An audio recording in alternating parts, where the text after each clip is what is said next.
Welcome to After the Week with Denise Salcedo and Will Washington. It is Sunday, December 11th. The show is brought to you by SmackTalk Showdown. Man, what a freaking weekend of wrestling, Will. I gotta say, this week has been absolutely kind of nuts, and here we are to kind of talk about it. There's so much to discuss, and you're giving me those eyes. The eyes. What are the eyes, Will? We're just gonna not address the elephant in the room, Miss. I don't know what you're talking kickoff about. show. Miss got to host the kickoff show on Peacock, the NXT Deadline kickoff show. Denise Salcedo. What up? Okay, I'm gonna tell you, it's so funny because yesterday, obviously the hair and makeup department made me look like a goddess, right? They worked wonders on me. I was like, please move into my house and do this to me every day, right? And right now, what you're seeing is, I got back to my house around 10 in the morning, so it's 12 now. So I had 2 hours to kind of I ate a burrito because I haven't had a burrito in forever because I was dieting for this, and so I had a bomb ass burrito. I was like, oh. And then I finally washed my face, put some quick makeup on, and I was like, you guys are not going to get the same NXT Denise, but you know what? This is Denise's hair and makeup department right here, the homemade version. But it was a good time, Will. It was a good time. It was a good time. First off, really proud of you. You could see me biting my lip last week as you were like, "Well, we have to be on a different time next week." But I'm like, you're not scooping me and sharing my scoop. I will tell you, I said this on Twitter, but I had my whole congratulatory post about it in my drafts already, and I was like, I accidentally almost hit tweet, and I was like, nope, save to drafts, don't do that. Like, I almost blew it for you. Okay, Will, don't feel bad, because you know what I did? I literally almost blew it for myself. So a couple days before Tuesday, because I knew the announcement was going to be made on NXT that day, and I posted a selfie, and I was like, cheese, right? Well, down here, I keep my calendar, and so when I had this, if you zoom in, it literally said WWE NXT appearance, Orlando, Florida, on my calendar. And so that picture was up for 3 minutes, and I looked at it and I'm like, oh my God. So I had to delete it and then crop it out and then repost it again. And thankfully no one picked up on it, but I almost spoiled it myself. So don't feel too bad. Don't feel too bad. Either way, like I said, really proud of you. It was a hoot to watch. I had 2 screens going up at once. I had the NXT kickoff show on one. I had the AEW media scrum on the other, or Ring of Honor. So I'm trying to watch both and keep my ears open for both, because I'm like, something important is going to be said here, but at the same time, somebody said, I don't want to steal this joke. It was Trevor Dame who said it, who was like, I think Tony Khan is filibustering the Ring of Honor, of NXT, because he is just talking and talking and talking and making sure everybody's getting their questions answered. And I'm like, okay, trying to turn my attention. How long did the media call last? It went, I want to say, almost right to the start of Deadline. Like an hour? It went the hour. Everybody got to answer their questions and get their questions in, and he made sure everybody got to talk and all of that. It was weird not being there because I've been at most of those this year. I think that's only the second one I've missed out of 8. I went to 6, so not bad. Yeah. But yeah, so it was weird not being there for it, and I almost want to chime in and ask my question, but it was cool. It was fun though. But yeah, getting to watch you do your thing. I told you yesterday, but I'm gonna give you the same feedback, in saying that I felt like you belonged, and that was, I think, that's really the best compliment I can give on that, because you didn't feel out of place there. You felt like you belonged in that spot, and I thought you did a great job. Thank you, Will. Thank you. I appreciate it. I wasn't nervous. I was more so just thinking like, don't fuck this up, Denise. Like you cannot fuck this up. Like you have people watching that are going to be criticizing you if you fuck up. Your family's watching. You don't want to embarrass them. So just like do your best. And it's funny because I had like mental notes inside my head. I was like, okay, make sure to like look alive, look present, don't mess up your words, that sort of thing. And everybody just kept telling me, everyone gave me the same advice over and over. They were like, just be yourself, be yourself. And I'm like, oh my God, who is myself? Like, who am I? Who is this person? Right. It's like the moment you start having the existential crisis. Yes. They were like, oh, just be Denise, who you are in your podcast. And I was like, oh, I don't know if I want to be that Denise. I was like, I mean, my podcast, I'm cursing like a sailor. I was like, there's no way that I can be that. And you can be yourself, but don't be yourself too much was what I was telling my own self. Yeah. Like just be a clean version of yourself. But no, like I said, I'm really proud of you and I thought it was really cool. Thank you, Will. Thank you. I'm glad I had a good time. I have a million stories I'll tell you off air for fun. Yes, please. All right, guys. Well, let's get into after the week because on this show, we recap, 3 of the best and 1 worst of the week. Oh, shit. I just realized I forgot to pick my worst as I'm sitting here. Okay. Holy damn. I'm sorry. I completely forgot to pick my worst and I'm here talking about this show. I was because there was a lot of good stuff on wrestling this week, Will. There was so much. And so I got all my best and I was like, all right, I'm good to go. But I forgot to think of my worst. So I'll have to think about something throughout the night. I'll do my worst first. So that way you have some time to gather your worst. Thoughts. We'll see. We'll see if it's something you agree with. Okay. Well, anyways, on this show, we do pick the 3 best and the 1 worst, and we talk about it here on the show. We recap basically what we saw throughout the week. It's a lot of fun. People send in their thoughts and everything. Please, guys, throughout the show, it really, really helps us a whole lot if you do send in super chats. Super chats not only get your questions, your comments, your statements read on this stream, but they help support us and they help me pay Will to be on this show, or else I cannot afford Will. Okay, Will is like Mariah Carey. He's a diva. Just kidding. Not a diva whatsoever. I'm the diva here. There you go. But now I'm just. It's a brand new shirt, by the way. I literally just took it out of the packaging for this show. Come on. Can we be more? Can we be more on brand? We are on brand today. Hold on. It gets worse. It's the same thing under here.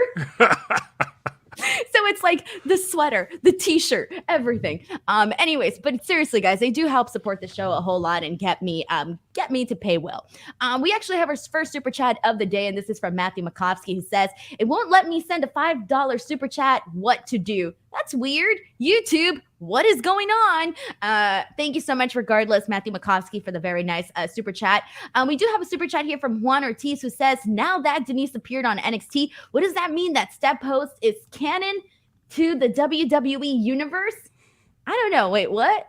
I mean, she's already been canon to the WWE universe because first off, I'm a little slow this morning, by the way. So Denise Salcedo, if you haven't seen one of the greatest moments in Denise history, I need you guys to go watch the watch along to Hell in a Cell 2019. And that is a moment in history.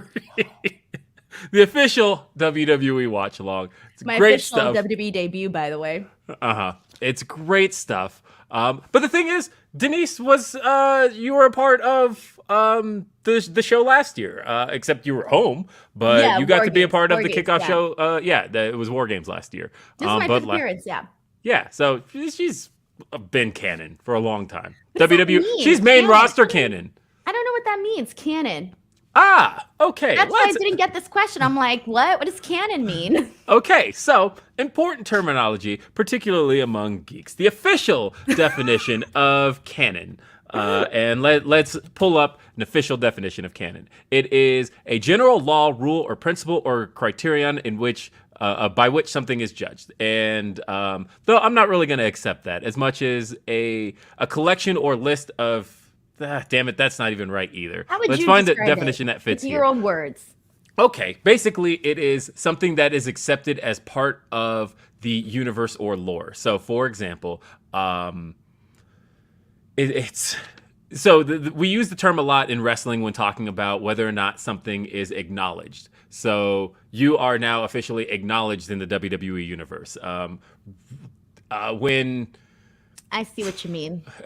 I guess a good example of like something not being canon is when somebody debuts in the WWE universe on WWE television. They don't acknowledge anything that they've done before. You can say that's not canon to WWE TV. I see. And so in this Okay. case, you are WWE canon officially. You exist in the Is that a WWE good universe. thing or a bad You've been. thing? It's a good thing, sure. Okay. You That's exist what I in this wasn't universe. sure. When I read this super chat, I'm like, oh, is that an insult? Is that not? No. I was like, what's going on here? I don't really know. A good example being brought up in the chat from SmackDown this week. Okay. Jason Jordan as Kurt Angle's son, because Jason Jordan as Kurt Angle's son is WWE canon. They didn't forget about that canon. It is part of the lore. It does exist. And so, but if Jason Jordan went elsewhere and they decided, no, that's not canon here. That doesn't matter. Jason Jordan is not the son of Kurt Angle. I did appreciate that, by the way. It's not on my list. Never used to say, never used the word. I don't know. It's just, I guess, it wasn't in my vocabulary. My bad. Well, there you go. Well, Denise Salcedo learns canon. Thank you. It is now canon to Denise Salcedo that she knows canon. Okay, stop. This is throwing me off completely. Now, keep in mind, like, I only joined, like, obviously, I've been a fan forever, but I wasn't part of the online community until I started podcasting. Like, I'm very new to like going online and talking to people about wrestling. Like, I didn't really do that before, I know that doesn't happen very often. Everyone's like embedded into something. I didn't really do that. I was a part of a couple message boards, but it was like I would maybe go once a year and comment, and then that was it. Like once a year. Okay. This shit has been my life since I was 13 years old. So it is a huge contrast. And I'm 5 years older than you too. So it's just been that much longer that I have been. I didn't obviously I was, watching, but I didn't know there was a wrestling community like online, because I remember my uncle would tell me things like, oh, I bet you this is going to happen. Right. And I'd be like, wow, he's so smart. How does he know this? I had no idea that he was reading spoilers. I didn't know spoilers were a thing. I was like, wow, he's so smart. When am I going to get to that level where I can predict every single little thing that's going to happen on the show? See, to the T. And see, I'm just no stranger to any of this. I will tell you guys that the first message board I ever joined was the IGN Wrestling General Board. It was actually the WWF board when it launched. And I joined that at the end of 2000. And it was just because I was looking for a place to just like discuss who we thought ran down Stone Cold Steve Austin in 2000. And I wanted a place to talk about it online. I found that board, and we were all talking about it and giving out our theories. And I'm like, I know it's Billy Gunn. It turned out to be Rikishi. But at that point, that was what led me into making online friends. Because the first podcast I started, RBR, was with 3 other guys I met on that message board when I launched that show in 2005. And from then on, I made friends through the DDT and various other places, and then Twitter. But this whole idea of you don't want to hear where I started talking about wrestling with people on MySpace. I know. I 2008. I do know that because I have heard that story. But it's been.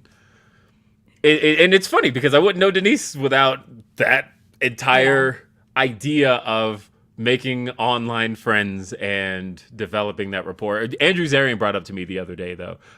He and I were talking, and he mentioned how the pandemic really, I guess, tightened those binds, though. Like the way that wrestling media was so fragmented before the pandemic. And then in 2020, everybody kind of became way more acclimated with each other, and now we kind of have this like tight net between all these people who just all know each other through wrestling media, and it's all really cool. And the pandemic really helped do that. I think so too. Matthew Makovsky sends in a super chat saying it won't let me send 5, but I'm feeling generous. I'll send 10. Could you guys see a situation where Sasha isn't the partner, but it's Kyrie, and then Sasha comes out after the match? Thoughts on this? There's been a lot of rumors and speculations going around about Sasha Banks, obviously reported by PW Insider that she's going to be at Wrestle Kingdom 17. That was huge. It hasn't been confirmed that if exactly what she's doing. I just heard it's going to be an appearance. Obviously, there's rumors or speculation amongst fans and whatnot that she could also be Soraya's partner. What's your thoughts on all of this, Will? So, there's the running shtick with me that has been going throughout Grapsody. It's made it onto this show, all these things. People keep asking me, what is my Sasha Banks percentage? Because originally it just started as a thing where I'm like, 90%. You were way off on Survivor Series, by I the know, way. I know. Called you out on that I said a month ago that I was like 90% sure she's going to WWE, like 2% AEW. And on Thursday, I tweeted just the word 60% with no other context. And they were like, what does this mean? And that 60% is where I am on her going to AEW. I will say I woke up to 5 tweets this morning asking me my new percentage. I can't believe this is a thing now. My new percentage on Sasha Banks to AEW currently, I am at about 73% certain. Ooh, I will say I've 73. done. It's interesting because it's not just 70 and it's not 75. It's 73. 73% sure. And the reason I say that is because I've done a lot of digging this week. A lot of digging. And I will say, it's not so much that I've turned up with anything, but I will say that in this particular case, and I'm going to be very careful about my words here, in this particular case, certain people, if it weren't the case, would have denied it by now. No one's confirming anything at all. I have gotten zero confirmation. But in a case like this, where it's enough of a rumor that should be shut down by now, because it's one that could potentially cause some damage if it's not true, I am not getting a shutdown the way I think I would. Dave Meltzer reported yesterday, shout out Dave Meltzer, that he has confirmed in asking around at New Japan that it was not an appearance booked through WWE. It is an independent booking, which should be a massive tell. That's a lot of evidence over the fact that, okay, so everybody knows you book WWE talent, you do it through WWE. The fact that this appearance is not booked through WWE says that she is likely in January not to be under a WWE contract. Combine that with the fact that a match was announced on Wednesday for January 11th. That's literally a month from today. In Los Angeles. And combine that with the fact that, look, Tony Khan has been very good over the last 3 or 4 years of AEW with long-term booking. But announcements tend to come way later. Like, think about the announcement of the main event, or not main event, but the tag title match at Final Battle. We literally got that Wednesday. AEW and Tony Khan tend to do a lot of last minute announcements for a lot of things. And the fact that a month out, with a month to go, they're like, hey, we've got this tag match coming up. Soraya's got a mystery partner. And that's usually something you would do, I feel like, if you wanted people speculating and you wanted to generate those ticket sales. Feels very similar to me to the first dance with the debut of CM Punk in AEW. I think there's smoke to this fire. I just don't know what it is. But so I think that when you mentioned, obviously CM Punk and Rampage, when they did the first dance, they basically told us without directly telling us. So I think maybe in the next couple of weeks, maybe as viewers, we should be paying extra close attention to maybe some subliminal messaging that we might see. And here's the thing, like, I remember when you and I were talking about whether or not Sasha Banks was going to appear on War Games, my gut was just like, no, it's not going to happen. I don't know why. I just didn't really feel it. You're right. And when I heard this announcement, obviously when we're watching Dynamite, that Saraya needed a partner, my first thought was, oh my God, could it be Sasha Banks?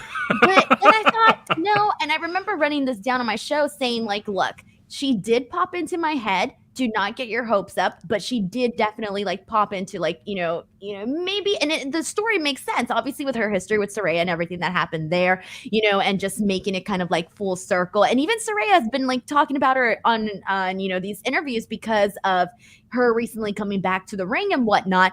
And I remember thinking, okay, well, my three options for this, I had three options. One, the realistic one being Toni Storm, the other one being, possibly Thunder Rosa, and the one that I considered more far-fetched was Sasha Banks. But then as more started coming out, I'm like, shit, you know what? There's more there. So what I don't know what my percentage is. Will, I don't have a percentage here, but I feel it more that there's a possibility that she could be that mystery partner in LA than how I felt about her being the mystery person in War Games. Okay. Yeah. So if you're at 73, how about this? I'm at 74. Oh, okay. So you're more certain than me, but yeah, I by what like percent? I do feel like there is something to this. I think she's, I don't know. My main thought here, because I see people going, well, January's still a month off, and January's when the Royal Rumble is. But again, WWE holds all the cards. They hold her, whether it's her contract or non-compete, whatever that is. WWE could bring her back yesterday. They're not under any time restriction with her.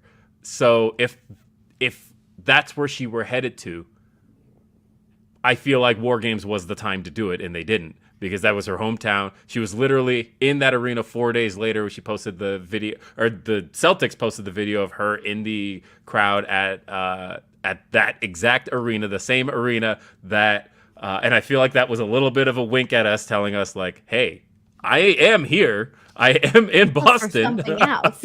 Yeah, just not at War Games. And, WWE turning down the "We Want Sasha" chants, muting the crowd when they were doing that, tells me that, okay, they don't want Sasha on people's minds.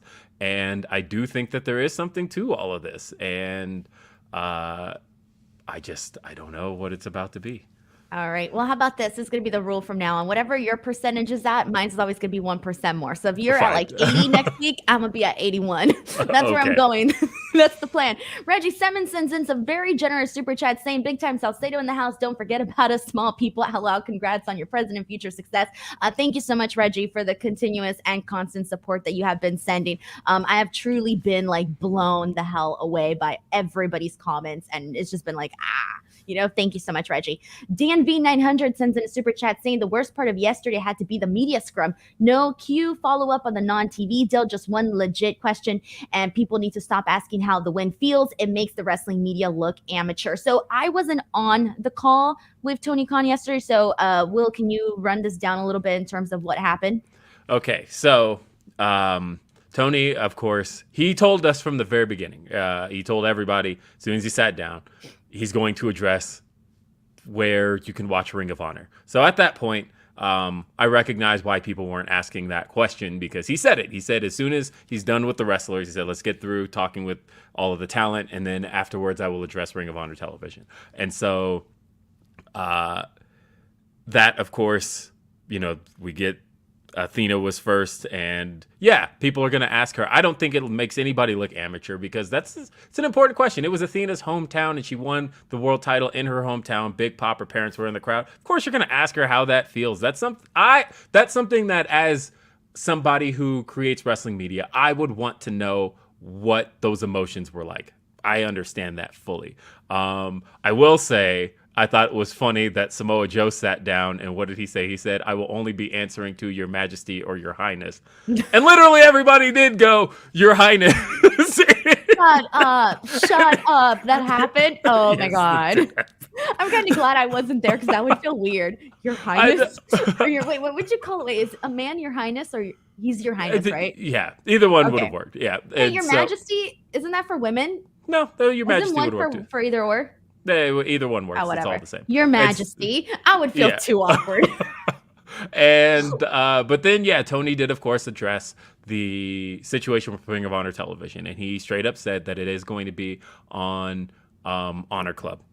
That, of course, there wasn't necessarily any pushback from that as far as questions on that are concerned. And I think I get what people are saying there, that why weren't any follow-up questions asked on that. Because there's no official start, like they put it out there already, but there's no official start date, is there, for the weekly TV shows yet? Is No, there? he said January. January. He said January. Like, I feel like he took a really long time to get to that point, and he very much laid the foundation on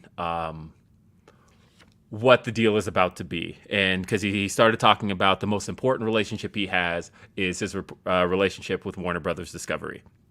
And he says that's the most important relationship he possibly could, that he has in professional wrestling. And I know he was saying that to say that he did not shop this show anywhere else. I think that was the point he was trying to get across, was that, because I see a lot of people going, well, why didn't you go to Paramount Plus? Why didn't you take it here? Why didn't you take it here?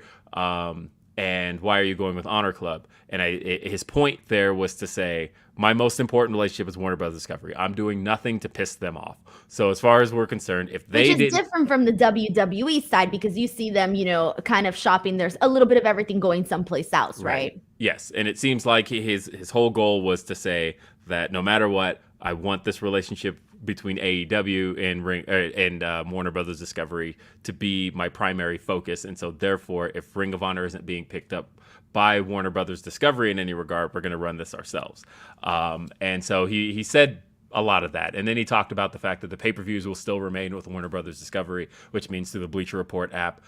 But ultimately, it is going to be weekly television on Honor Club, and it's going to be $9.99. A lot of people are seeing that. Do you think that people see that as a step down in terms of what they were expecting? I think a lot of people are seeing that as a loss because of the fact that it's not television, right? It's a streaming service, and it's something that has to be paid for, and it's something that has to be paid for directly. It's not a bigger part of anything else. Yes, you do get that big back library of Ring of Honor content. And but ultimately, $9.99 is a big ask for one brand of TV. And are they playing the pay-per-views on there too? So that's that was the point he was making there. Was he did say that the pay-per-views, Warner Brothers Discovery is happy with those, and they would like to keep those. So those will stay with Bleacher Report.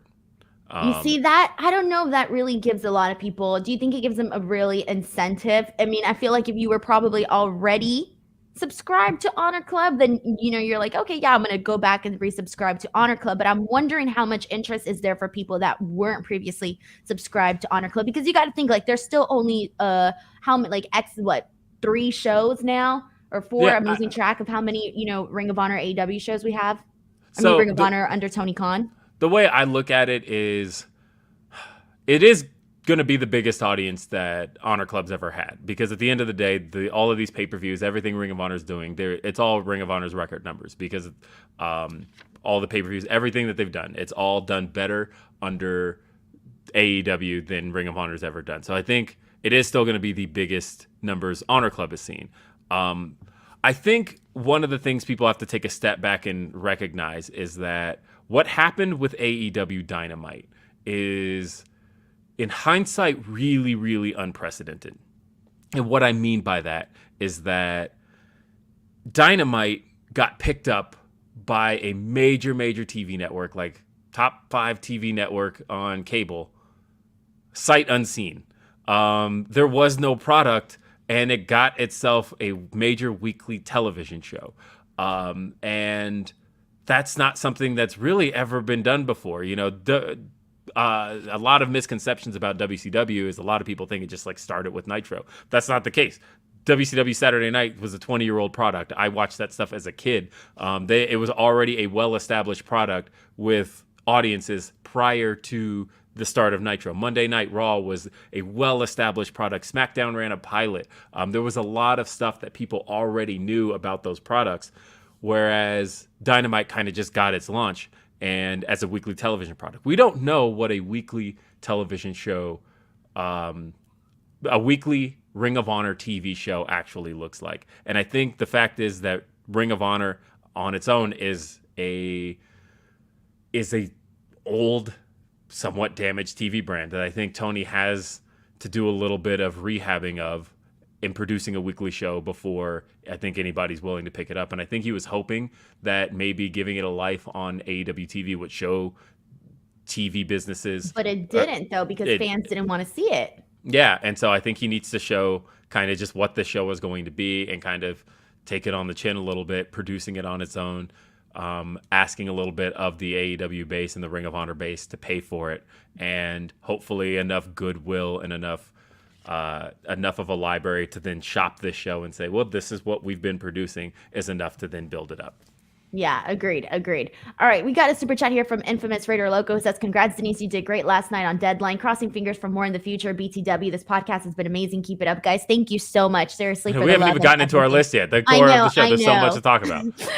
Aiden Kosik sends in a super chat saying, took my little bro to his first ever wrestling show yesterday. Ring of Honor, needless to say, he's hooked now. Ocho, that's the way you go, man. If you want to keep the wrestling business alive, bring in them kids, man. Bring them kids in. You missed the Ocho thing from last night, and it was fun.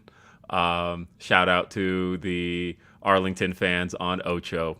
But essentially every single time during the main event, whenever there was a count and they got to 8, the crowd went Ocho instead of Sweet. Yeah, it was so great.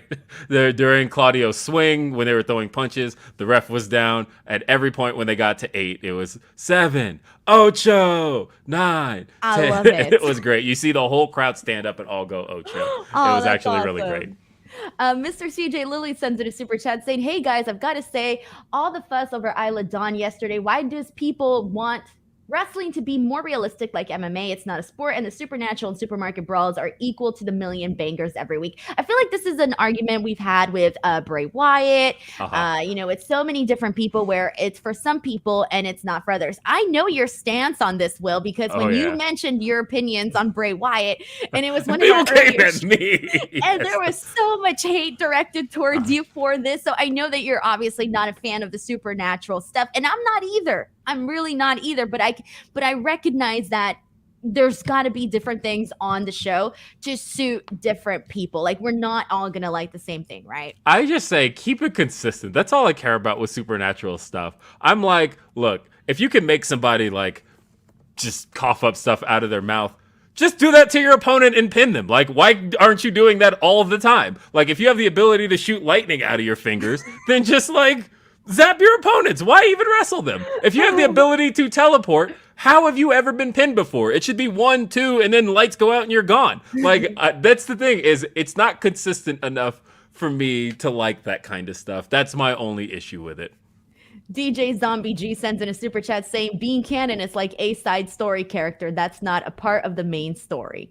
I wouldn't say that's true. Anything is canon. It's just a matter of if it exists in the same universe. That's all. It doesn't it can be anything. Okay. All right. Let me catch up with everybody here. We got a super chat here from Bob Iger, who says, Denise, didn't you pick Waller to win the men's Iron Survivor Challenge? You picked Hayes on the pre-show. What changed your mind? I changed my mind. I went with Carmelo. No, actually, yeah, I remember on the NXT pre-show, on my post-show, I was arguing between Grayson Waller and Carmelo Hayes, and I picked Grayson Waller, and I took it back afterwards, and I would have gotten a clean sweep, Will. All my predictions were correct, except for the Grayson Waller one, and I changed that one last minute. Okay, I was so pissed at myself. I also changed the New Day Pretty Deadly one. I was going with Pretty Deadly originally, and I switched it to the New Day, so that one ended up working out. But anyways, the whole thing. I don't think that's really Bob Iger, by the way. Bob Iger, CEO of Disney. I don't think so. Hey, you never know. Can we get a Disney show? I mean, look, if it is Bob Iger, please, like. Bro, I've been practicing. I could use some work. Will, I got it. I need to see your audition here. This is our audition. Ready? Hi, it's Denise, and you're watching the Disney Channel. That's what I was gonna do, damn it. No, Will, it's your turn. This is your audition, man. All right, ready? I'm Will Washington, and you're watching Disney Channel. Da, da, da, da. You changed your voice. Hi, I'm Will Washington. Yeah, you have to act like you're talking to preschoolers. I love it. Taylor Cannon sends in a super chat saying, big congratulations on doing the pre-show yesterday, Denise. That was awesome. Thank you, thank you, thank you, thank you, thank you so much. I'm sounding like a broken record, but really, I'm really happy. Sheldon Jackson sends in a super chat saying, congrats, Denise. It was amazing seeing you on the kickoff show. Now, hopefully you'll get more kickoff show appearances from beginning to end. Well, I did get some really great feedback from Shawn Michaels himself, which was kind of nuts. You know, I was just like, I don't know, mind blown type of thing. And based on just like a really quick conversation that we had, I think there's going to be at least another future opportunity for sure. So thank you to Sheldon Jackson for this super chat. Okay, and we are officially caught up. Let's get into this dang show in our format here. Will, what was your third best of the week? All right, my third best pick of the week actually was one I was not expecting to enjoy as much as I did. But guys, let me tell y'all that the TNT Championship match this week between Darby Allin and Samoa Joe was a blast to watch. Samoa Joe, I have felt for years, a lot longer than I'd be willing to admit, but for years I have felt that Samoa Joe has been missing something. Something hasn't necessarily felt like the Samoa Joe that I really fell in love with 20 years ago, that I gave Wrestler of the Year 2005.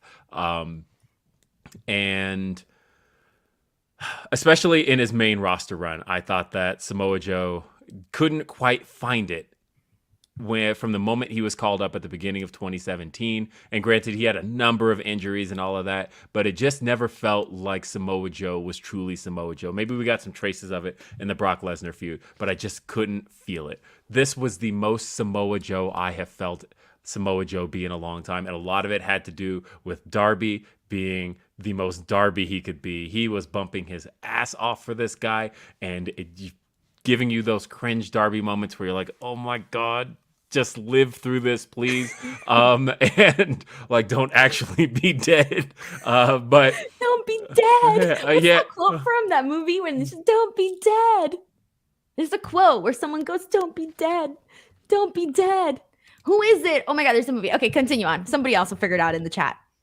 Well, either way, I was all in on this going into the commercial break. It seemed like every single time Darby had a little bit of a hope spot, Samoa Joe just shut this man down.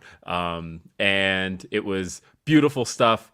Once Darby finally starts to make his comeback, he has one of the best comebacks in professional wrestling. Oh yeah, Goonies. Okay, Goonies, thank you. About. And she says, thank don't you. be dead. All right, yes. I remember now. Okay. So, again, Darby just getting the shit kicked out of him. And then once he starts making that comeback, for a moment there, I started to convince myself. I'm like, yeah, Darby should be TNT champ again. He had a good reign. And Samoa Joe goes for the muscle buster. Darby bites him, gets Samoa Joe down, has Samoa Joe on the ground. And I'm like, let's do it. Coffin drop, 1, 2, 3. Let's see it. He hits the coffin drop and gets caught in the Coquina clutch. Samoa Joe makes Darby pass out. And Darby, again, doesn't just immediately go out. It's one of those, starts to reach for the ropes. He has as much hope as he can hope for. And finally, he passes out. Samoa Joe retains. But then Darby gets back up and starts motioning, come on, I want some more. Samoa Joe gives him a muscle buster on his skateboard and then chokes him out some more. And all I could think from this was, God, give me this match 10 more times. I want to see this again. I want to see Darby continue to go at it with Samoa Joe. This was one of my favorite things this week. I got to see Samoa Joe feel like peak Samoa Joe, and I got to see Darby feel like peak Darby. This was only a 10-minute match. One of my favorite things this week. I love this. This match was an example of why people chant Joe's gonna kill you, you know? Yes. Come on, this is exactly, and I agree with you because this ended up being my favorite match of Dynamite, and I was gonna put it in my top 3, but I didn't for a specific reason, and I'll address it later. But I'm so glad that you mentioned it because it hurt me not to put it on this list because I freaking loved it, and there was so much that happened in here where obviously I think you nailed it when you said this was Samoa Joe being Samoa Joe and Darby Allin being Darby Allin because there were so many bumps that he was taking that were absolutely brutal. Like I swear, I'm like he's dead. That's it. Samoa Joe killed this man. We just saw a man be killed. And the funny part of this, Will, which I was dying, was when Wardlow came out. I'm like, bro, why are you out here? He already killed him. Darby's already like done and out. Like the kid's gone, right? So I did think that was funny, but it was just really cool to see how they did that. There was just a lot that I really enjoyed. I just wanted to continue seeing this, and I really do hope that we get a rematch of this. And I know that obviously we can't keep seeing the same thing over and over again, but if we were, I would totally be okay with that. I thought this was a great match. It was exactly what we needed. And I agree with you. Darby Allin was literally one of my favorite people as TNT champion, but Samoa Joe, they got obviously a whole lot with Samoa Joe, and I think that they can continue it. Juan Ortiz sends in a super chat saying, I feel like Carmelo might win the NXT title at Stand and Deliver, which makes sense, to be honest. Hey, man, I think so too. I think he's heading towards that for sure. Mr. CJ Lilly sends in a super chat saying, I'd say the lack of characters like Bray, Alexa, Isla, and even MJF is why wrestling is dying in the ratings. The bangers don't excite people as much. See, here's the thing though. I disagree with that because I feel like I get it. There are certain characters that attract a lot of casual audiences and whatnot. A kid's going to be attracted probably more to like a Bray Wyatt or something, right? But I do feel like for the most part, people, as long as they're watching good wrestling, even if they're casual fans, I think that they're going to react in a positive way. Obviously. I disagree with this in every fucking way. And I say this because specifically the banger stuff, that's neither here nor there. But the idea that supernatural characters are the draw of professional wrestling. One of the biggest reasons, I'm going to throw out some Eric Bischoff wisdom. Eric Bischoff once said that his biggest strategy in differentiating Monday Nitro from Monday Night Raw was simply to make people look at Monday Night Raw and go, this looks fake. And that's all you had to do. And the way he made it look fake, I'm not talking about the wrestling itself, was to say, look at all these hokey characters over here. Look over here, we have real people. And it worked. And it wasn't until Vince had to take a step back and go, okay, I have to now drop the hokiness and like focus on the Attitude Era and focus on personalities and real people, was when Vince started to draw people back. And the idea that Steve Austin, one of the biggest draws of all time, was the everyman. That's what draws in professional wrestling. That's what works. That we've seen formulaically that's what works. We saw that literally what made Kevin Nash a bigger draw than Diesel was simply to make people go, well, Diesel was fake, Kevin Nash is real, therefore we like Kevin Nash. That's sometimes all it takes, is to make people look at something as fake, and there's nothing faker than supernatural in pro wrestling. And if you watch like obviously like side by side too, and you see the difference in like characters, it is really kind of, you're seeing like more of the cartoonish, like you said, hokey characters on that end. And it was funny too because like you hear this a lot. Like I have friends that like grew up and they were like, oh, I watched WCW, but I didn't watch WWE. Why? Because they saw WCW as the more legitimate real thing. And that's something that I've heard from a lot of people. So yeah, that's definitely something that, I know that people do like these characters, but I feel like it's not make it or break it if you don't have them per se. I'd say this. Look, you are welcome to like anything you want. I absolutely believe that. Please like anything you want. But I think the idea of trying to tell people that one is better than the other, and in this case, you framed it as the lack of these types of characters is why wrestling is dying, and that, again, that's not true. There's it's way more statistically nuanced than all of that, including the stat that wrestling's not really dying, because relative to cable TV's entire landscape, wrestling's actually still doing pretty good. But anyway, that's neither here nor there. All righty, guys. I love it. Send your hot takes in here and we'll keep them going. All right. So now it's my turn for my best of the week. And I wanted to include something from Raw because it's been a very long time since I've included something from Raw on this show. I don't remember the last time I've included something. So I finally felt that there was something on the show that I wanted to come out here and talk about. And I feel that obviously there was a lot that happened, but it is definitely the women's match, or it was kind of like this entire portion of Bayley, Rhea, and Asuka. It was the match itself. It was the confrontation between Bayley and Becky. But more importantly, this moment between Rhea Ripley and Becky Lynch. I mean, look at this photo. You can really see like just how like heated this was and how big time this felt. This felt freaking cool, Will. Like as I was watching this, I'm like right there. WrestleMania, I'm seeing it right now. It was 2 stars, just kind of doing so much with doing very little. It was just a stare down. But on top of that, I loved the match. I thought the match was really good between Bayley, Rhea, and Asuka. I thought they had a really good banger.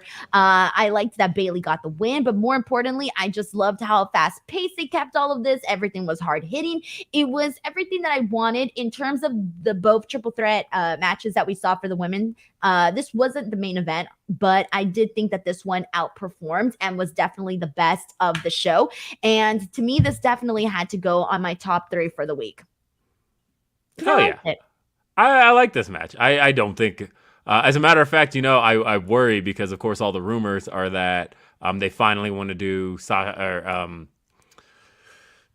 Becky Lynch versus Ronda Rousey at WrestleMania, and I'm like, oh, but the heat's not there for that. But no one's really interested in that. Like, I mean, know. I'm sure there's people. Don't get me wrong. I don't want to speak for everybody, but I just don't feel like I'm not personally. If you were to say, Denise, what are you more excited for, Ronda and Becky, or Becky and Rhea? I'm like, bro, it's definitely Rhea and Becky.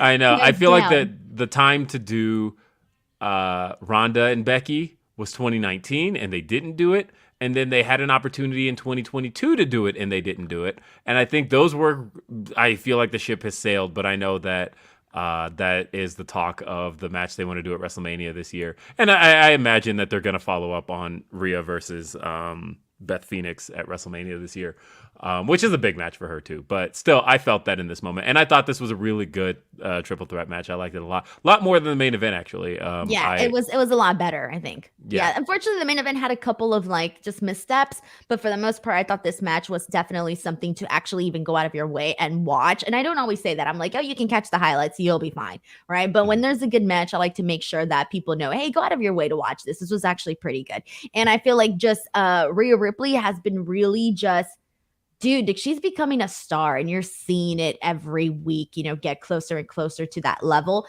So this was all really good stuff overall. We got a super chat here from Van Twinblade. Says, Will, your cousin is misbehaving. Tell his mama.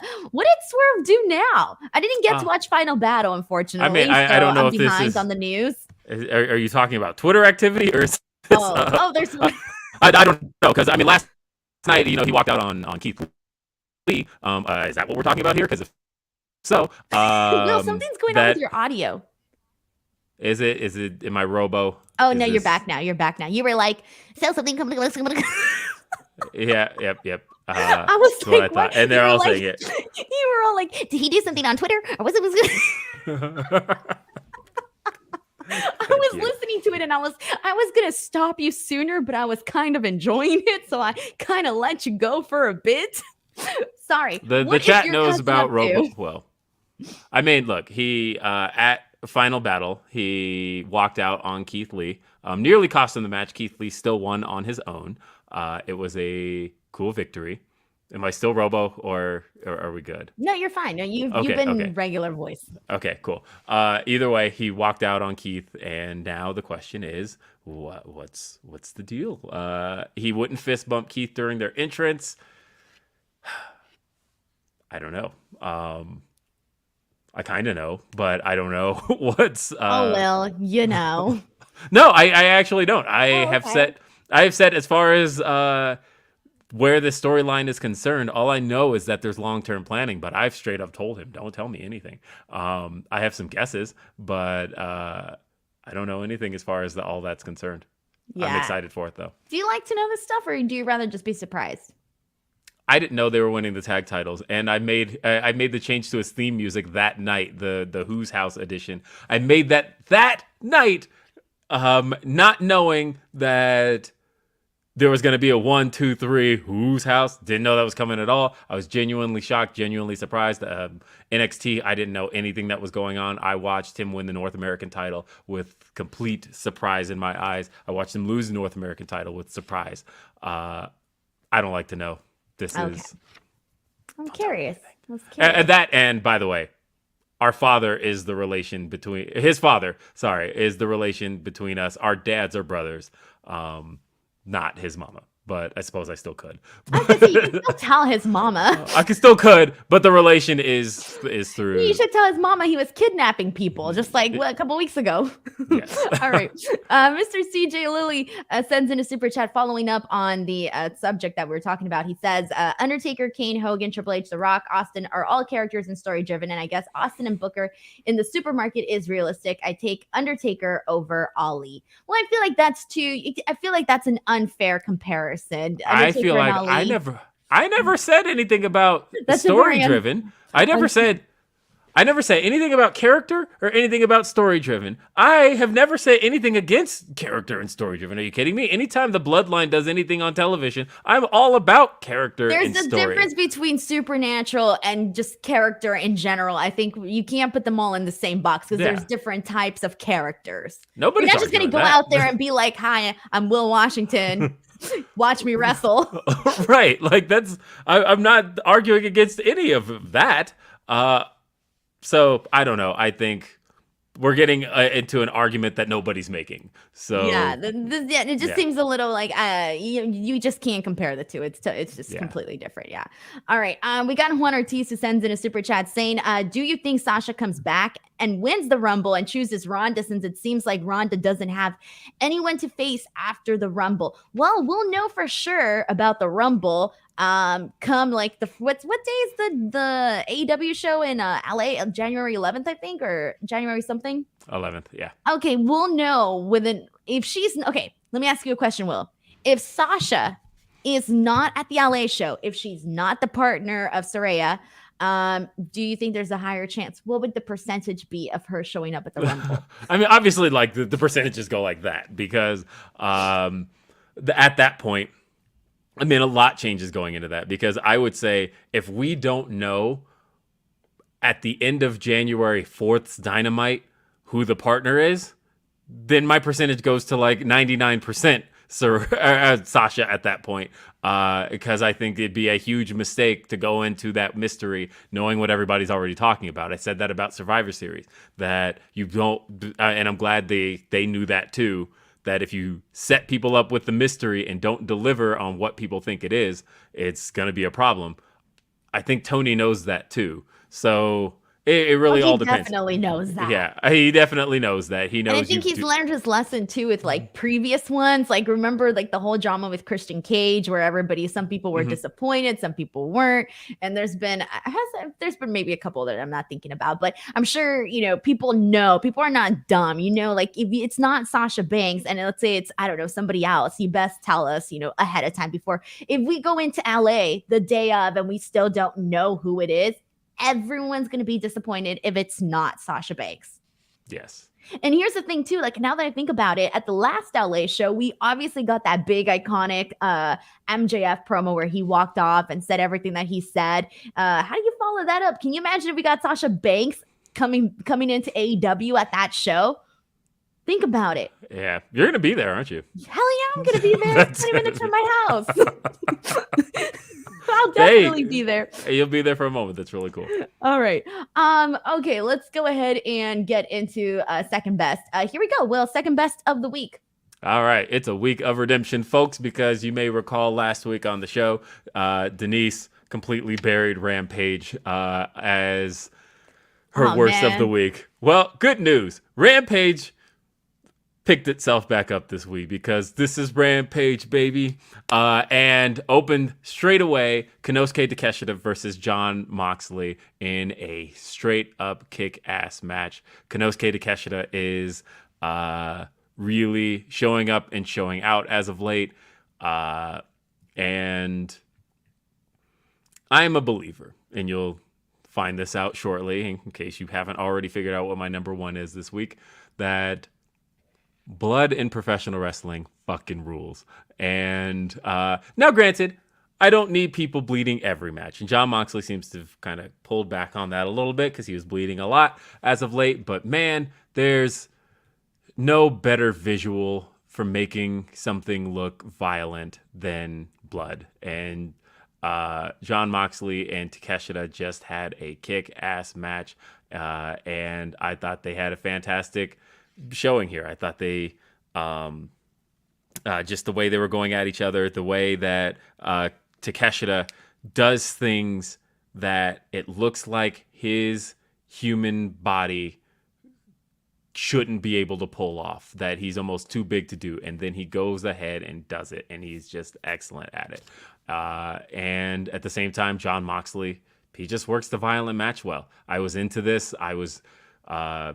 It had me at every single angle, and I'm intrigued by why Don Callis is in the crowd during these Takeshita matches, scouting him. Why is he scouting Konosuke Takeshita? Is he possibly trying to recruit him for the Elite? I don't know, but I'm intrigued. This was very cool. It was very reminiscent of Jon Moxley versus Wheeler Yuta earlier this year, which was also a bloody affair, but it's all Yuta get bloodied. And I can't help but wonder if we might also have some BCC stories being told here. Look, Jon Moxley, I said this earlier this week, but the story of his 2022 seems to be that, man, when it seems like he's supposed to have some time off, not only does he step up for AEW, but he shows out. And this week, the man was sick. He literally did this with the flu and went out there and killed it the way he did. Renee stayed home. Renee was not at Dynamite this week. Jon Moxley was at Dynamite this week, just having a kick-ass match with Takeshita. This just seems to be the story of his year. The man was supposed to have 6 weeks off and instead was AEW World Champion going into Full Gear. He's never getting that vacation. He's never getting that vacation. He couldn't even have a sick day this week. But I appreciate that when Moxley does it, he gets to just kick ass. This is funny. I have to read this. This is from Mr. Gonzalez, who says, Mox beat the flu, not the flute beat Moxley. Yeah, he did. That's how Moxley does. Great Alrighty. stuff.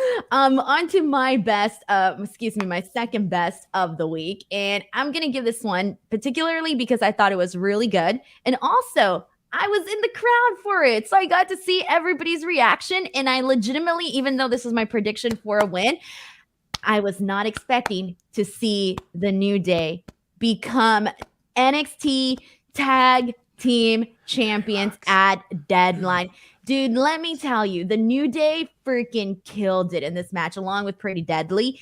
They had the freaking crowd going nuts, dude. There was this little kid who sat next to me who was going like balls out, freaking crazy. Like, what was the atmosphere like in the PC there, by the way? You know, so it was interesting because I noticed that the audience is very passionate about the NXT. They're definitely very passionate. Like, you can tell right away. Like, they were coming up with some new chants that I had never heard before that were, you know, I didn't hear on the weekly television. So I did notice that they would go crazy for like a lot of the good stuff. Like, they were very, very on it. Okay.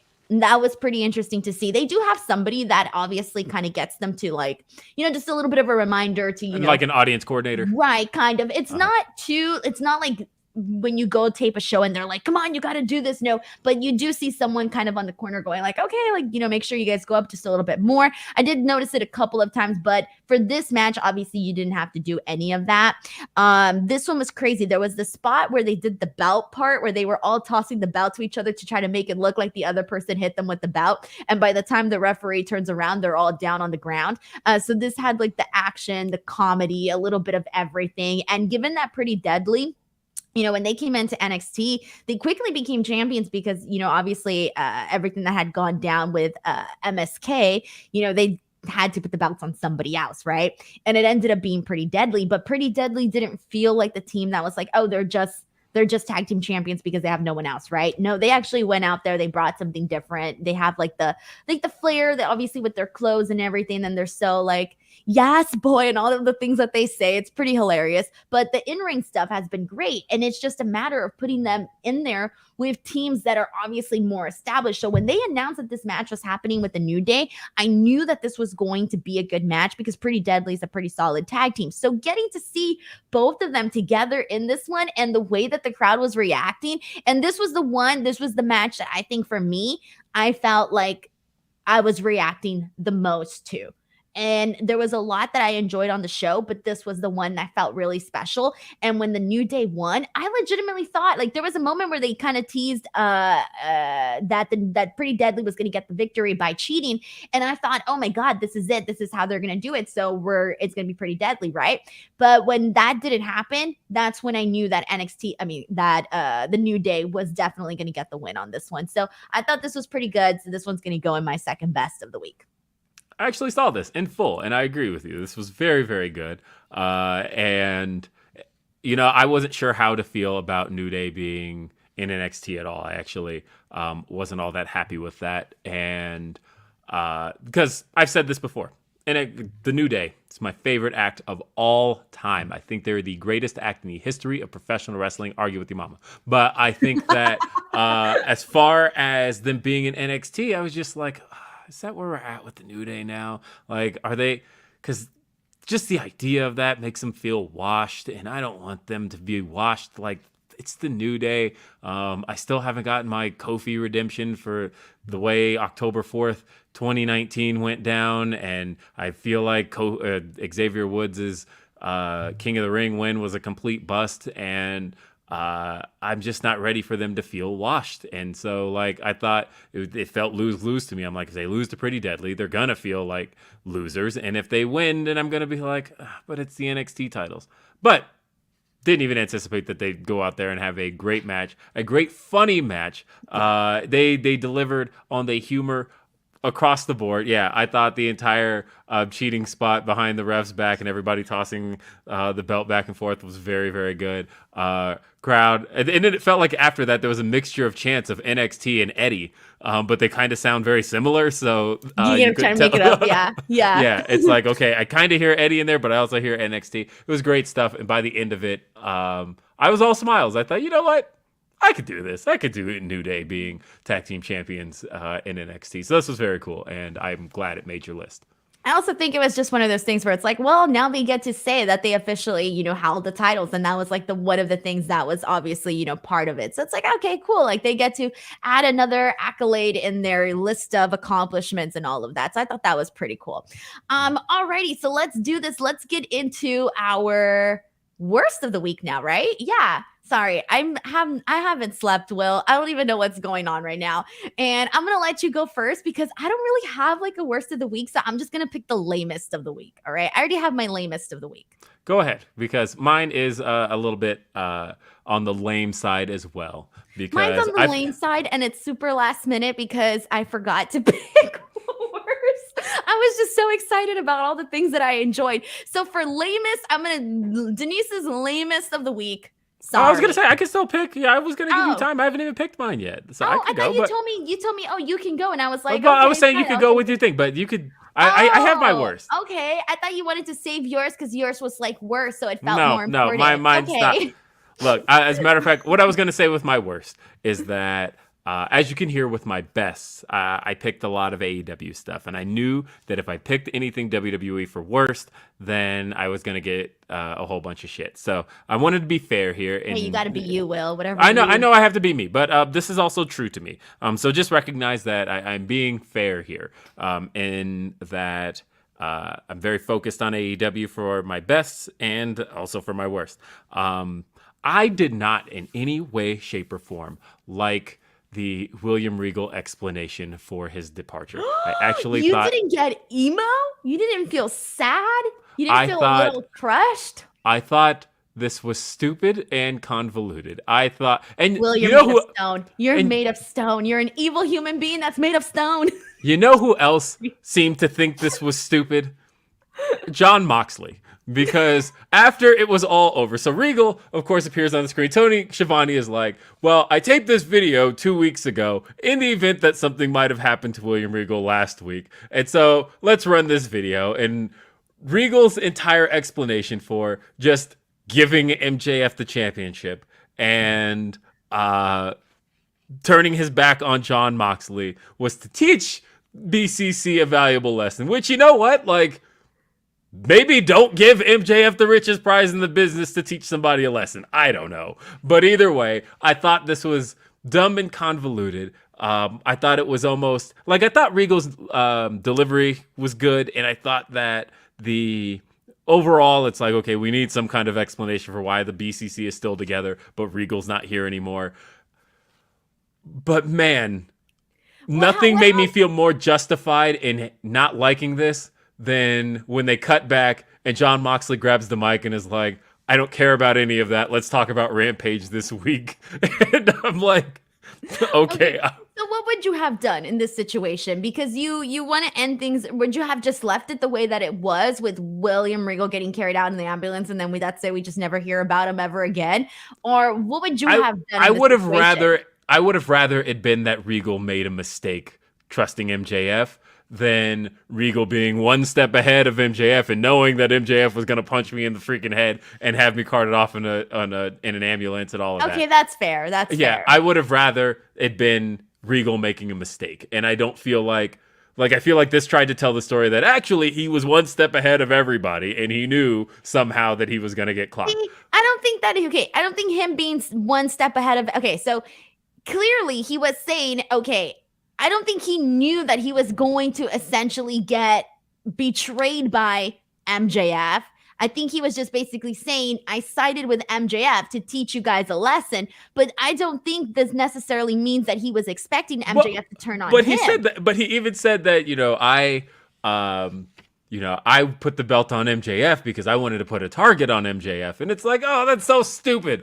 Because like at the end of the day. That's stupid. I could see that being like a plausible explanation. I mean, granted, there's a whole lot in there and it's a mouthful, but I'm going to tell you the truth, Will. During this, I felt like kind of sad about it. Like I thought it made me feel a little bit like, oh, damn, like I wasn't really sad about William Regal leaving AEW. I'm like, okay, cool, whatever. No big deal. Fine, cool. But during this, they managed to kind of make me feel a little bit of emotion going, oh man, like this was sweet. Like this was the last thing that he did. And he's saying farewell to his guys, to his mates, to his friends, whatever. I am glad he got the goodbye. And that's the one thing I'll say is that I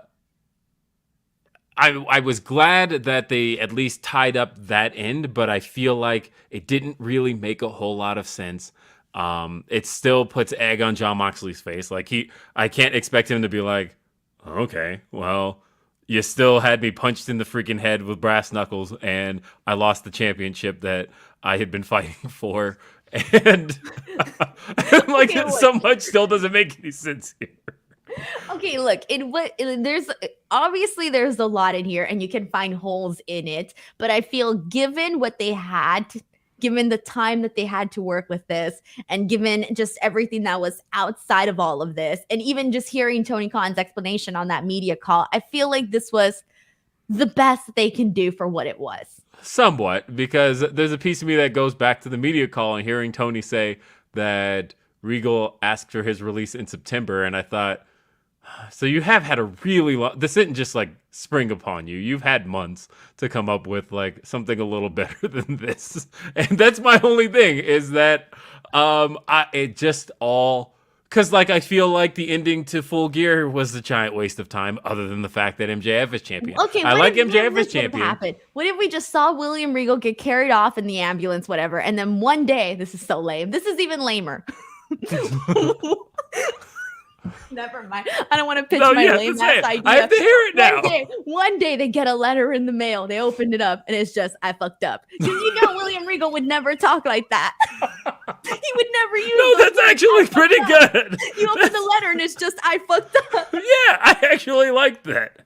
WR in the bottom. Yeah, I would have appreciated the story more so being that Regal made him. With that, at least it wouldn't have been convoluted. It would have just been like, you know what? He fucked up. He made a bad decision and he acknowledges it now.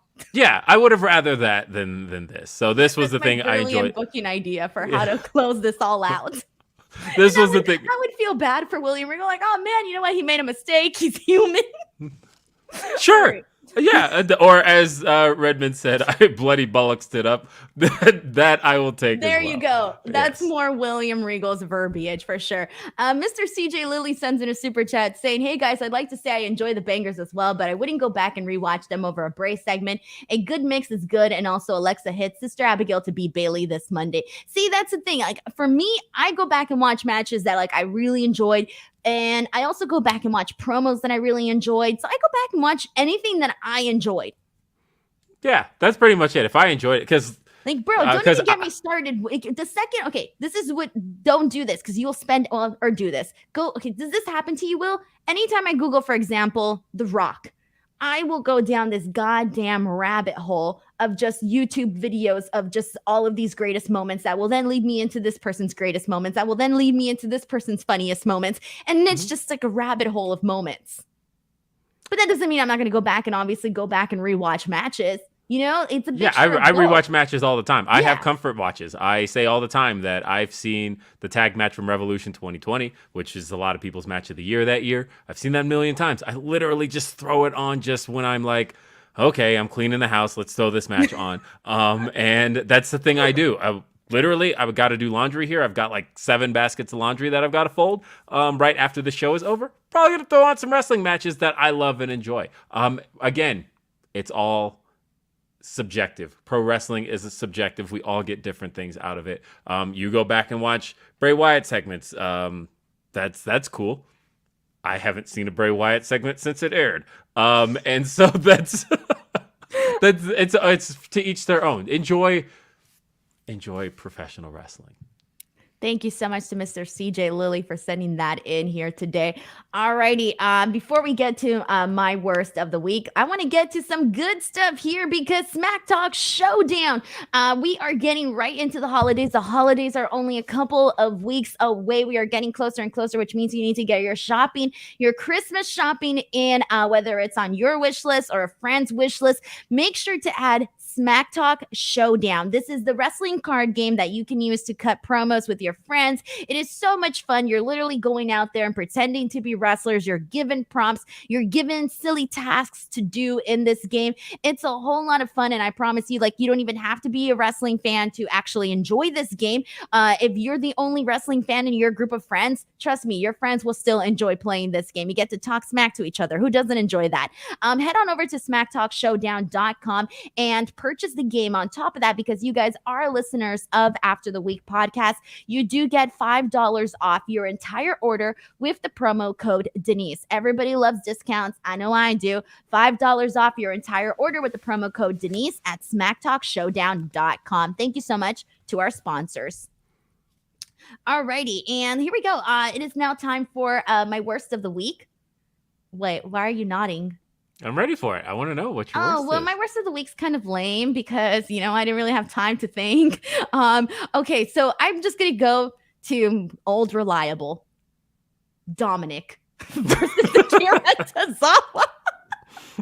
See, I figured I was thinking like, okay, what is she gonna go with? My thought was, oh, she's gonna go with all those backstage segments with. What else is there? I'm probably not remembering anything right now. I'm running on like 30 minutes. I figured you would have gone with like the JBL stuff, but no, I actually liked the JBL's Poker Invitational this week. I thought it was really. I even liked the segment with the Miz. I know, with the fake Rolex and him being broke. I laughed. I enjoyed that. So this wasn't worse. I would just consider it lame. Just unnoteworthy. Good old reliable is Tom. Good old reliable. Okay, I shit you not. I went to bed yesterday at 2:00. By 4:30, I was in the airport, getting ready to leave. And so I just haven't had time. I didn't sleep on the plane. It was a whole thing. And yeah, my brain's just not all there right now. All right. So I'm sorry that my worst this week is not as passionate as others. All right. Where are we at now? Well, I don't even know what's happening. Number one. No, okay, thank you. Number one. And I was gonna ask you to host today's show because I knew that I wasn't like mentally there. Yeah, I was actually prepared to do all of that. Yeah, I was oh like, my God. I was I like, was I gonna could. ask you, but then I thought Will's gonna be like, you know what? Denise is so inconsiderate of me. She's just gonna ask me to do her job when she's out there having fun. Wouldn't have done so at all. As a matter of fact, I was like, you know what? I am going to interview Denise about her time and experience at NXT. And And I just didn't want to make you feel like you had to do my job for me because I was, Denise, not doing the work. we are partners here. If you need anything, just ask. You know that. I was trying to make your life easier. Okay, let's get into this. It is time for the best of the week. So let's get into it. Will, what is your best thing that you saw in pro wrestling this week? It's one of the best things I've seen all year.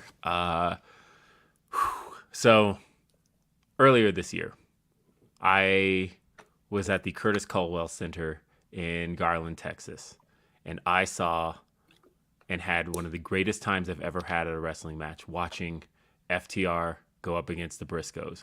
When that match was over, I said, I don't know if I'm going to have a better wrestling experience than that. Later that year, I saw these teams face each other again, 2 out of 3 falls.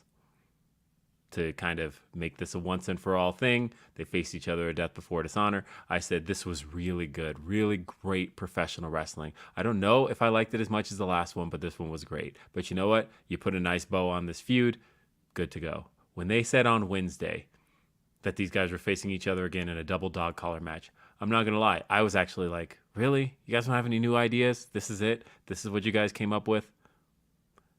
Man, I'm glad I was wrong. Because I think this to me might be better than the first match. This was violent, raw, professional wrestling. The Briscoes versus FTR for the Ring of Honor World Tag Team Championships. This was just a brutal, brutal match between two teams that came off like guys who were trying to defeat each other.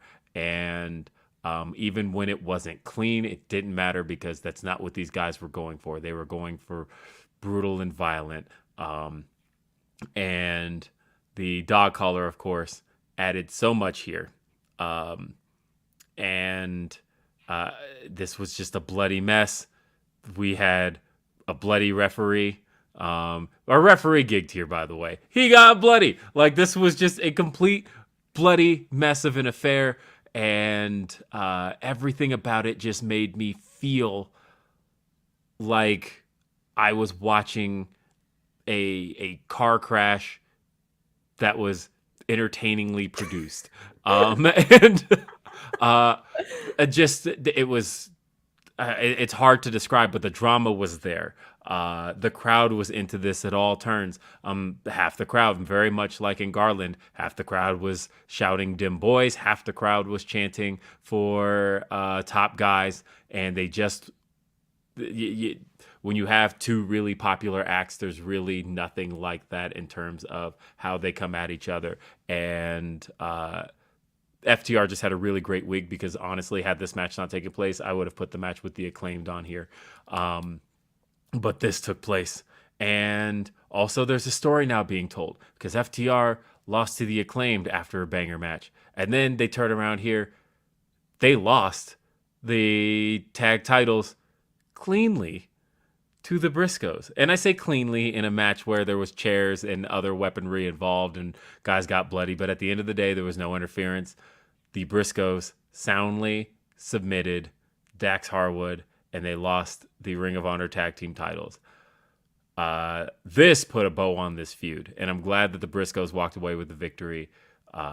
They just all got to show out here and remind us that if you had any debate about as performers who the tag team of the year is, it is absolutely FTR. And they showed it this year. They showed it in this match. They showed it this week. They had no reason to go out there, main event Dynamite, kill it, and then turn around and get into Arlington, Texas, and do it again for this crowd. But it was that good. Loved it. That is awesome. And I haven't gone into see Final Battle just yet, but definitely going to make sure to watch that match, especially after this beautiful explanation. Will, how can I not? I need to go see this, everything that you just said. Obviously, I got to watch the first two matches clearly. So I feel like based on what I've already seen and know what they can do, then you know what? I'm expecting a banger for this match as well. And I did feel like you did too, where it was like, ooh, this is definitely something that we've already seen. Obviously, not with this stipulation, but pretty much along the same idea, right? So I'm excited, and I've heard nothing but great things about this match so far based on what I've been able to see from the Twitter conversations. We have a very generous super chat from our good friend here, Sam Fine. Sam, thank you so much for sending this in and for supporting this podcast. It is much appreciated. Lucky number 7. Yeah, 777. Do you believe in angel numbers, by the way? I don't know how many people here know about angel numbers. A friend told me about this. So everybody here who just saw 777, Google angel number 777. So basically, whenever you see, I think they said 3 or 4 numbers that are exactly the same, you Google the meaning, because that's like the universe telling you like a message, right? Like a message. And so every time I see like the same numbers together, I always Google it, and then it gives me like a message. I don't care. I like to believe in it. It's fun. So I'm going to Google this later on. Thank you, Sam Fines. All right. And hey, hold on. So a few people in the chat have talked about how Will loves blading. Will loves blading. Yes, absolutely. I will tell you this. I have heard from fans about blood being unsafe, things along those lines. But I hear the opposite from professional wrestlers. For what I hear from wrestlers is that if you gave me the option of bleeding or taking a ridiculous bump, but both of which are designed to get the crowd to go, oh, I will take the blood every time, because I know at the very least I'm cut, right? But at least I know I'm like going to be able to walk tomorrow. And like between the two things right now of getting that crowd reaction and getting that emotion out of the crowd, blood's one of the best storytelling tools that exists. And you know who knew that? You know who knows that? Vince McMahon. Because Vince McMahon's when you think about Vince's most visual moments of his on-screen character, it was when he got bloodied. Think about bloody Vince on the ground as Stephanie McMahon turned her back on him to join with Triple H. Think about WrestleMania 19, bloody Vince creeping his head up over the apron, and that visual of him with that evil bloody smirk. Think about bloody Vince McMahon in a match with Shawn Michaels, WrestleMania 22. Think about Kevin Owens in 2017 headbutting Vince and he bleeds. Vince knew that blood was his best storytelling tool. I love blood, man. Are you kidding me? Great. I'm always for it. I know some people don't like it, but I think there are certain matches where you definitely need it. And that was one of I don't know, did I mention this on our Survivor Series War Games post show? You did. Mm-hmm. I did mention this, that you need the blood for War Games. I'm sorry. You need it. What can I say? I can't take that back. I still stand by that statement. Snap Grapple Pop sends in a super chat saying, taking a sec to appreciate that FTR may have been in all of the top 5 matches this year. Bucks, Briscoes, Aussie Open, insane. PS, love the show. Thank you so much for the compliment. And yeah, I think that is something to note when you're making your argument about them being the best tag team of the year. Mm-hmm. I think so. I get why PWI's top tag team is the Usos. Don't get me wrong. I feel like the Usos are a part of the Bloodline. The Bloodline is the top act in all of professional wrestling. They hold tag team titles. I feel like if you're basing it on the accolades of the year, it's easily the Usos. However, if you're basing it on performances, nobody's outperformed FTR this year on tag team wrestling. Nobody. Thank you so much, Snap Grapple Pop, for sending in this super chat. And alrighty, now it's time for my best of the week. And I'm so glad that I get to talk about this again, because I got to talk about it on Wednesday, and I'm going to give some quick bullet points on it today, because it was my best of the week, because we saw a star being born here today. Well, not today, on Wednesday night on Dynamite. Ricky Starks and MJF's confrontation. I freaking love this. Okay, this was so good. We have MJF, who will constantly, we're always talking about how he's best on the mic, this and that, every single thing that he comes out and he does is on par, right? It's always good stuff. And Ricky Starks, I remember when this whole tournament started, I remember saying, like, Ricky Starks is the person I'm going with. I really want to see him win. I know that if he gets an opportunity to do a promo, a promo exchange with MJF, I just know he's going to kill it. And that was the thing that I kept saying, this promo is going to be great. And when this moment finally started to build up, I was like, this is it right here, right now. We're finally going to be able to see what Ricky Starks can do. Like, this is his real opportunity. And he not only in minutes, he outmiked MJF. And this was also awesome for MJF. It's going to benefit him a whole lot to have his first challenger being somebody like Ricky Starks.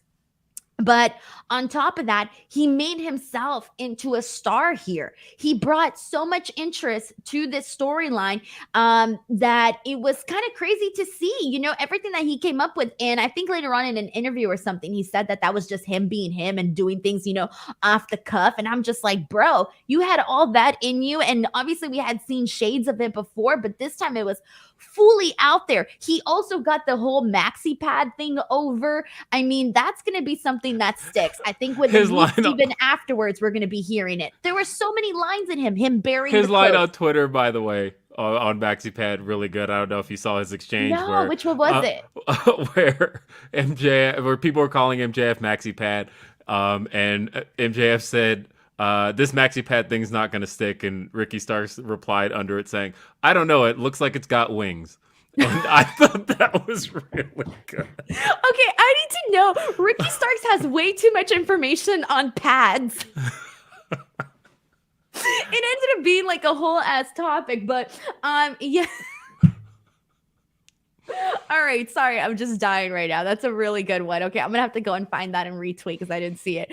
But it goes to like just the maxi pad thing, him burying the clothes, the moment where he said he was gonna smack his mole off his neck.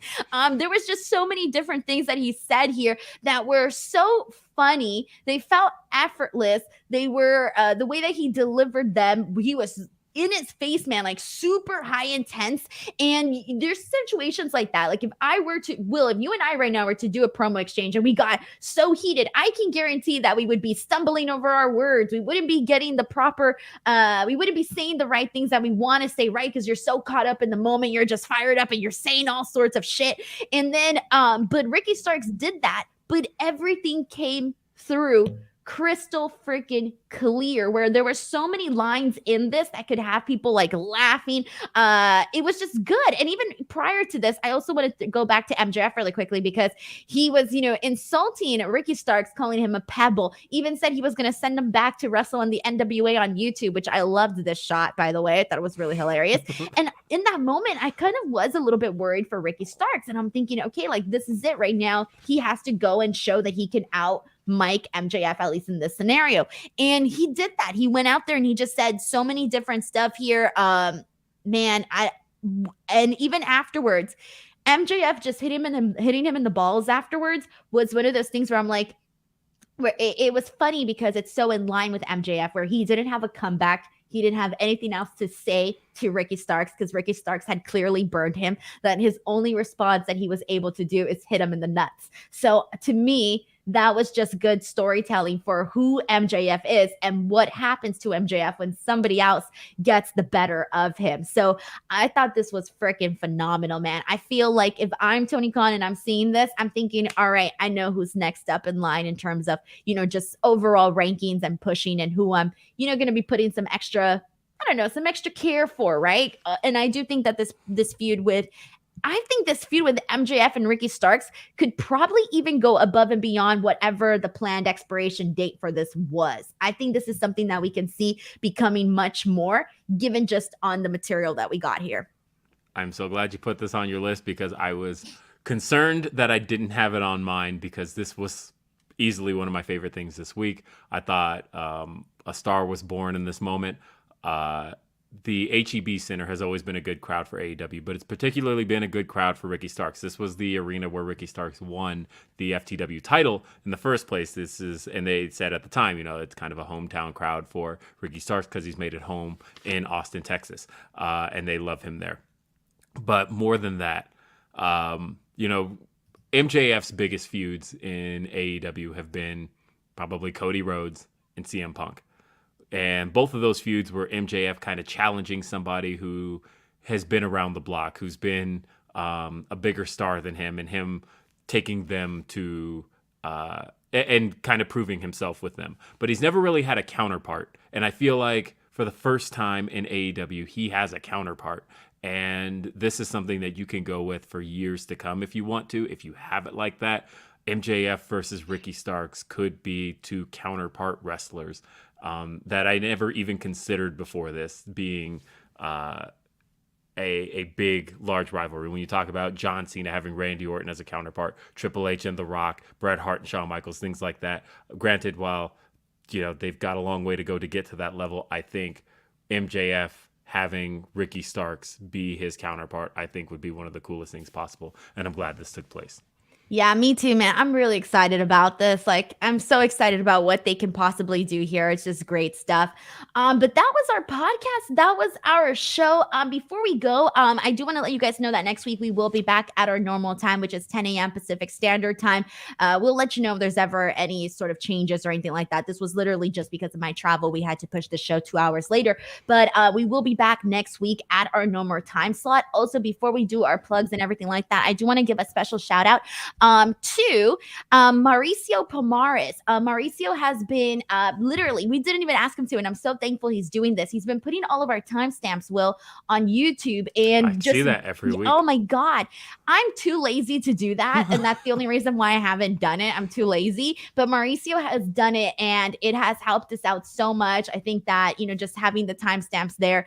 So seriously, special shout out to Mauricio. He's been doing that for the last couple of weeks, and we seriously appreciate that very, very much. Also, before we go, please, if you haven't yet subscribed to this channel, please subscribe. I've officially surpassed the 80,000 subscribers point here on the channel. And this podcast, after the week, it is growing, guys. We are getting consistent numbers. People are coming back. People are enjoying the show.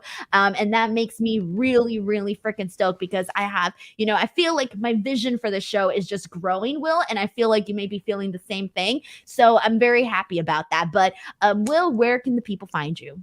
William RBR on Twitter. I've got you're Robo. Oh, come on. Well, then I will. Do you want to do your plug like that?